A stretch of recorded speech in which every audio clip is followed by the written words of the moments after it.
دہلی کی chief minister Sheila Dixit نے کہا کہ ان کی حکومت نے 15 سالہ حکمرانی میں ریاست کی تصویر بدل دی ہے۔ شیلا دیکشت نے کہا کہ 15 سال قبل دہلی کیسی تھی اور اب کیسی ہے۔ انہوں نے کہا کہ ہم دہلی کو دنیا کا بہترین شہر بنانا چاہتے ہیں۔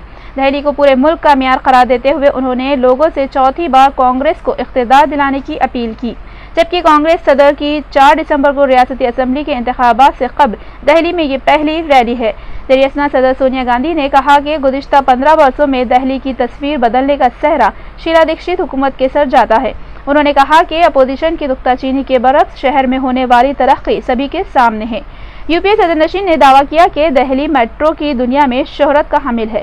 انہوں نے حکومت پر نکتہ چینی کرنے پر اپوزیشن پر الزام لگایا کہ کانگریس کے مخالفین عوام کی پریشانیوں اور مسائل کی پرواہ نہیں کرتے، انہیں صرف اپنے کام سے مطلب ہے۔ سونیا گاندھی نے زور دے کر کہا کہ ہماری مخالفین دہلی کی ترقی نہیں دیکھنا چاہتے، تاہم اگر وہ دہلی کی اس تبدیلی کو تسلیم نہ بھی کرے تو کوئی بات نہیں، لیکن دہلی کے عوام اس سے بخوبی واقف ہے۔ B J P leader Nitin Gadkari نے یہ دعویٰ کیا ہے کہ یو پی اے میں شامل بعض جماعتیں ربط قائم رکھی ہوئی ہے اور مجوزہ لوک سبھا انتخابات میں بی جے پی کو 175 نشستیں حاصل ہونے کی صورت میں بعض سابقہ حریف جماعتیں دوبارہ این ڈی اے میں واپسی کر سکتی ہے۔ سابق بی جے پی صدر نتن گڈکری نے اسمبلی انتخابات میں پارٹی کے شاندار مظاہرے کا یقین ظاہر کیا۔ علاوہ ازیں انہوں نے جاسوسی تنازع کے پس منظر میں نریندر مودی کو وزارت عظمیٰ امیدوار کی حیثیت سے تبدیل کرنے کا مطالبہ مسترد کر دیا ہے۔ نتن گڈکری نے کہا کہ جب کشتی ہچکولے کھانے لگتی ہے تو اس میں سوار لوگ پانی کی لہروں کو دیکھ کر اپنی نشستوں پر جم کر بیٹھ جاتے ہیں، اور جب پانی خطرے کے نشان سے بڑھنے لگتا ہے تو وہ کپتان سے معذرت کرتے ہوئے کشتی چھوڑنا شروع کر دیتے ہیں۔ یہ سب جانتے ہیں کہ کشتی چھوڑنے والے کون ہیں۔ این سی پی نیشنل کانفرنس اور آر ایل ڈی کانگریس زیر قیادت یو پی اے حکومت کی اہم حلیف جماعتیں ہیں۔ گڈکری نے سیاست کو آسانی، سہولت، پیچیدگی، محدود اور تضادات پر مبنی گیم سے تعبیر کیا۔ شوپیان میں C R P F firing کے نتیجے میں 4 نوجوانوں کی ہلاکت کی تحقیقات کے سلسلے میں قائم کردہ جوڈیشل کمیشن کے روبرو ایک بھی گواہ پیش نہیں ہوا۔ یہ واقعہ سپٹمبر میں پیش آیا تھا، جس کے بعد وادی میں تشدد پھوٹ پڑا تھا۔ حکومت نے 7 سپٹمبر کو پیش آئے فائرنگ واقعے کی تحقیقات کے لیے اکتوبر میں جسٹس ایم ایل کول کی زیر قیادت کمیشن مقرر کیا۔ واضح ہے کہ انہوں نے شوپیان کا دورہ کیا، لیکن ایک بھی عام شہری بطور گواہ کمیشن کے روبرو پیش نہیں ہوا۔ کول نے کہا کہ شاہدین سے خواہش کی گئی تھی کہ وہ ہفتے کو کمیشن کے روبرو پیش ہوں، تاہم اس ضمن میں ایک نوٹس بھی جاری کی گئی تھی۔ علاوہ ازیں انہوں نے کہا کہ سول گواہوں کے بیانات قلم بند کرنے کے لیے آئندہ ایک اور تاریخ مقرر کی جائے گی، جس کے بعد ہی پیش رفت ہو سکتی ہے۔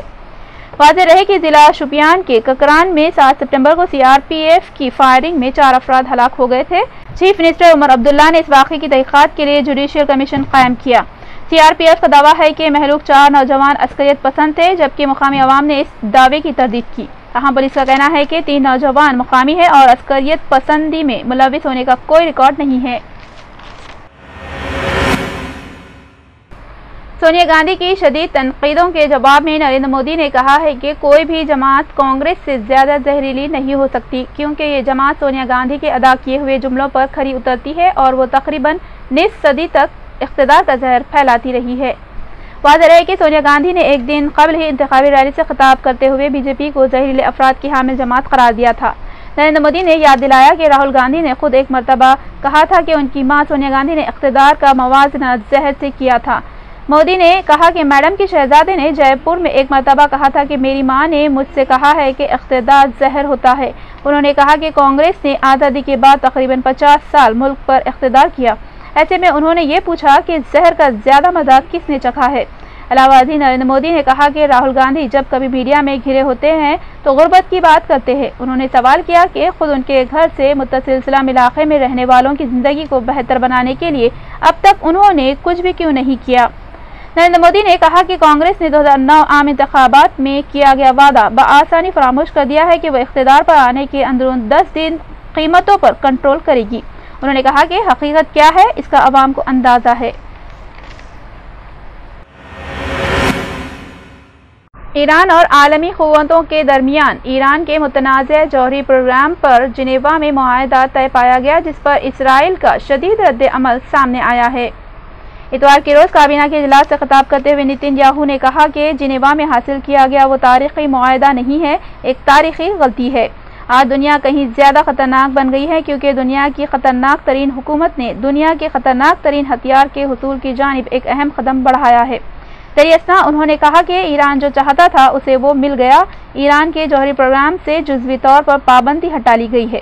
انہوں نے مزید کہا کہ ایران پر معاشی دباؤ سے ایک زیادہ بہتر معاہدہ ہو سکتا تھا جس کے تحت ایران کی نیوکلیئر صلاحیتوں کا خاتمہ کیا جا سکتا تھا۔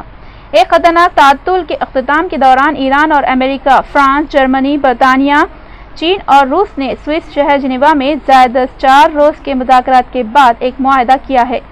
مغرب اور اسرائیل کو اندیشہ ہے کہ ایران نیوکلیئر ہتھیار کی صلاحیت کو فروغ دینا چاہتا ہے، جبکہ تہران اس کی تردید کر رہا ہے اور کہہ رہا ہے کہ اس کا نیوکلیئر پروگرام ایک پرامن توانائی پروگرام ہے۔ دمشق کے مشرقی نواحی علاقے میں شدت کی لڑائی جاری ہے، جس میں گزشتہ 2 دنوں کے دوران 160 افراد ہلاک ہوئے ہیں۔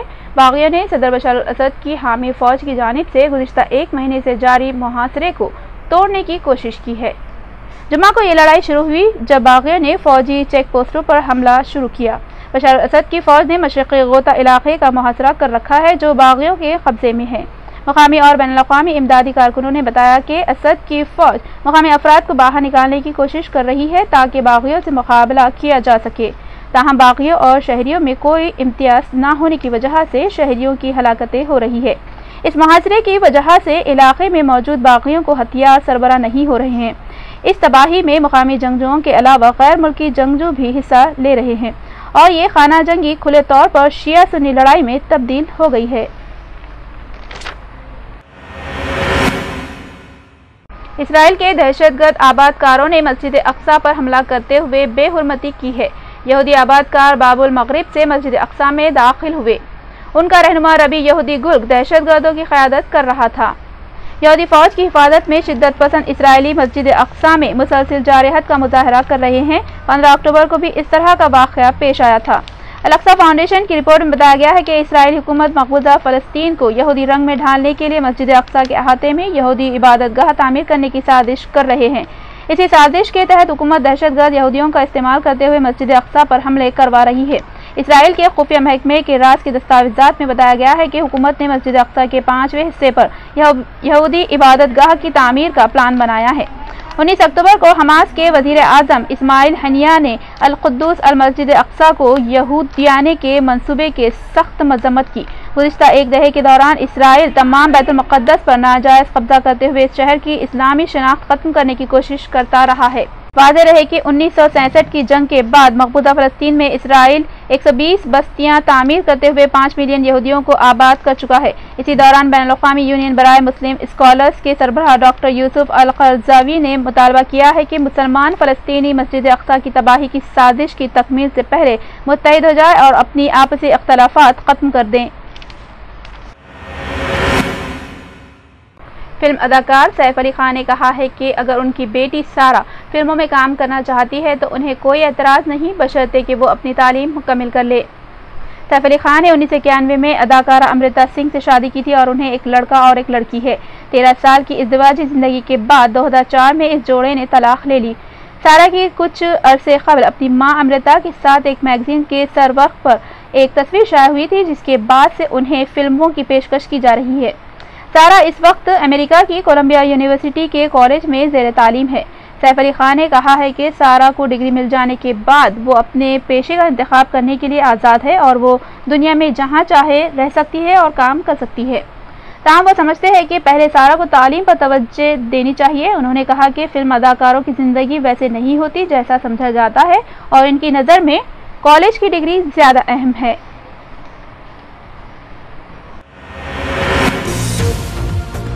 آخر میں سرخیاں ایک بار پھر۔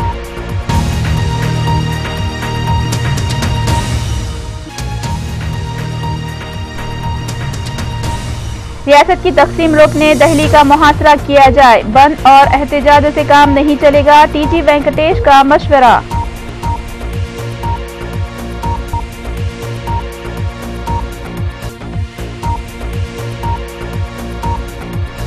سخت سیکیورٹی کے درمیان ریاست مدھیہ پردیش میں اسمبلی انتخابات کا آغاز، اکا دکا واقعات کی اطلاعات۔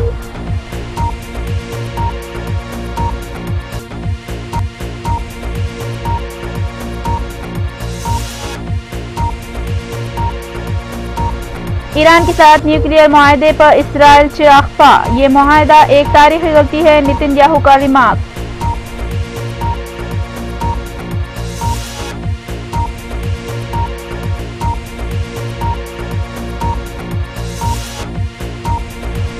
آخر میں ملک شام میں سرکاری افواج اور باغیوں کے درمیان شدید لڑائی سے 60 افراد ہلاک اور متعدد زخمی۔